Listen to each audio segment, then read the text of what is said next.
Okay, I want to drop a little video on you real quick. I want to talk about something that happened to me, and this relates back to buying luxury items, finances, Rolexes, and all that. Because if you fall into these kind of rabbit holes at a young age, they're hard to dig your way out of. Sorry for the ratty shirt. I had a sweatshirt on. It got a little hot. So back in the '90s. In the late 90s, I had this Pontiac Grand Prix, one of those 3.1 V6 deals. It's a nice car. It's fast, nice, but it's always breaking down or whatnot. And eventually the head gasket blew. So about this time, my daughter was born, and the car had been sitting in the yard for a few months, probably about 6 months. I'm paying the note on it, not driving the car. I really didn't have the money to get the car fixed at the time, and I had got my hands on like a little hoopty to drive around, a little Civic and whatnot. So eventually I said, I need to go buy a car, so I need to do something. So back in those days, I don't think they do this kind of stuff no more because it's damn near illegal. Back in those days, they used to have these tow, push, pull deals where you can bring your car in, and supposedly they'll give you $4,000 for your trade-in, no matter what kind of condition this car was in. And this car didn't even run. So I went to the dealership. It was a Ford dealership. I'll tell you the name of it because they went out of business because they had a lot of cases against them for unsavory practices and all that. And I tried to sue them, but it never worked. But so in this case, I went to the dealer and went through the whole deal. My credit wasn't that good at the time, so I went through the whole deal to buy another car. It was a van because my daughter was just born and need a little room and whatnot. I really didn't, but I don't know. I don't know what I was thinking. But made the deal for the car, the van, and these people, they're supposed to help you out with bad credit and all that, and they were gonna come and pick up my other car, which had been sitting in the yard, which doesn't run. So we get down to the final deal making, going there with the sales manager and all that. You're finalizing all the paperwork and whatnot. The van is ready to go. Only thing they need to do is come pick up the van. So I'm going through all this. I'm signing all the paperwork. I'm doing everything I need to do, and they're supposed to pick up the van within like 2 or 3 weeks or something like that. They're gonna tow it to where they are. So I leave with the van. The van is nothing wrong with it, straight. It drives fine, and so this car is still sitting in the yard. About a week passes, 2 weeks passes, 3 weeks pass. Nobody comes and tows the car, and I was sharing, it was a triple family house, so I'm taking up a parking space. I got this big ass van. So the landlord's like, you get this car out of here. So I called a dealership and I talked to the sales manager, and I'm telling him, like, well, we have a deal. Part of the deal of the trade and all that on the vehicle is for you to come and pick up this car. And to be honest with you, with the $4,000 trade-in and all that, I mean, I don't think I even got that because the trade-in is not real money. You know what I'm saying? It's just it's some sort of way. After I figured it out later, let me finish the story. So, because I didn't get to the punchline yet. So the dude is like, no, I don't know what you're talking about, Mr. Bloodsaw. We didn't have a deal on your car to come get it. I'm like, yeah, we had a whole conversation about it.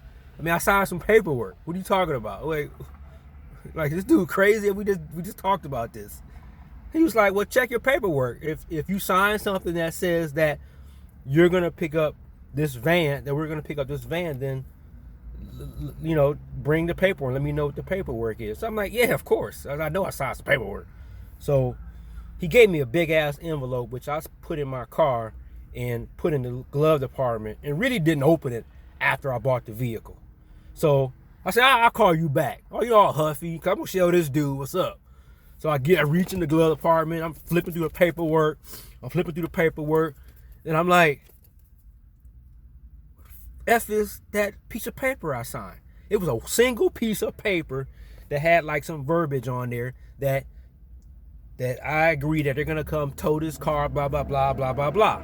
So I'm sitting there like, where did I know I signed this? So I'm sitting there thinking, then it just like a ton of bricks hit me. You know what this dude did? He did a magic trick, or he did like I forgot, bait and switch. Here's what he did, and I swear, God is my witness, this is what this dude did after I thought about it at the time. I'm sitting there like, oh, you know how something just hit you like, ugh, ugh. You know what I'm saying? Like, I just knew, like, oh, he got me. He got me. All right, this is what he did. He had a swiveling chair. This dude had a swiveling chair. It was a table in between us, of course. His desk, his swiveling chair, the envelope, the paperwork, all that, me on the other side.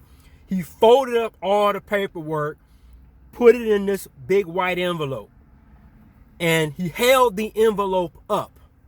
I remember this like it was yesterday, because I told this story a lot of times to all my friends, and this is a laughing stock of my, drinking community when I used to be drinking at the bar. Everybody was laughing at this. This is a big joke. He had the envelope, he swung the chair around, he swiveled it around with his feet off, like he swiveled the chair around like a child. Then he comes back around with the envelope, sealing it up, and hands it to me. When he spun around, he took the paperwork out. I wasn't paying attention. You know what I'm saying? I'm looking at the keys. I'm looking over here. Like I said, he spun around, came back around with the envelope, sealed up, bam, he gives it to me. That piece of paper was not in that. I blew my stack. So I called the guy back, and I'm screaming at this guy because I still had to pay on this car. I'm screaming at this guy. And he's like, oh, well, what are you going to do? I don't know what you're talking about. So then I go through the whole thing with the attorney general, and they had so many cases. I forgot what happened, because I think they even had a class action suit. Somebody, I don't remember, but I think it was so mired in confusion. I don't even think, I got nothing out of it. It was just, and I didn't follow through. So I ended up paying the car off on my own. It was a mess. It was a mess. You know what I'm saying? So that's the story. But the moral to the story is, you can't leave no stone unturned when you're making a big purchase, because you don't know how unscrupulous some of these people are. And see, like, once you get into that hole where you're paying off this car, and you got this other car, or if you got another car you would trade in, you still owe money on it, you're digging into yourself into this rabbit hole now of debt. You know what I'm saying? And a lot of people do this. I see younger people doing this, younger relatives of mine, just making ridiculous decisions or whatnot. And I tell them, why you do that? Like, why you do that? And trust me, I didn't do this on purpose. You know what I'm saying? But I never let nothing like that happen again. I learned my lesson. Like, no, that ain't gonna work like that. But I honestly, I wanted to hurt this dude. Sometimes I wish I had kept some of that paperwork. Cause I look at the guy, see what he's up to now. Like, what are you doing now? He's ripping up more people off. But man, I was livid. I was calling their dealership every. That's the kind of shit I used to do back in the 90s. I would call you or fax you dirty letters and whatnot. So that's the story. And it's just something. I got tons of these kind of stories. It is just nonsense. And this is in Ohio, and you got to be careful with folks and people and making these financial decisions, whether it's short-term loans, buy here, pay here, credit terms, furniture, renting, all that crap. Don't do none of that. You can go to thrift shops, you can buy cars from auctions. Oh, hindsight. All right, let me tell you. Hindsight being 2020, this is what I should have did. I should have figured out a way to get that car fixed. I'd have been better off getting a short-term high-interest loan than what I went through to get the car fixed. But the van was fine. There was nothing wrong with it. But I was paying on both. So hindsight being 2020, I should have figured out a way to get that car fixed. Take it to I don't know, some backyard mechanic and whatnot somewhere. It's a Pontiac, so fixing that head gasket wouldn't have been that big of a challenge for a seasoned professional. You know what I'm saying? So that's all I got. Hope you enjoy it. I got many more. I'll probably do a follow-up on this to kind of talk about some other things behind this that happened, later on. All right? Out. Because there is some more stuff that happened with the van and all that.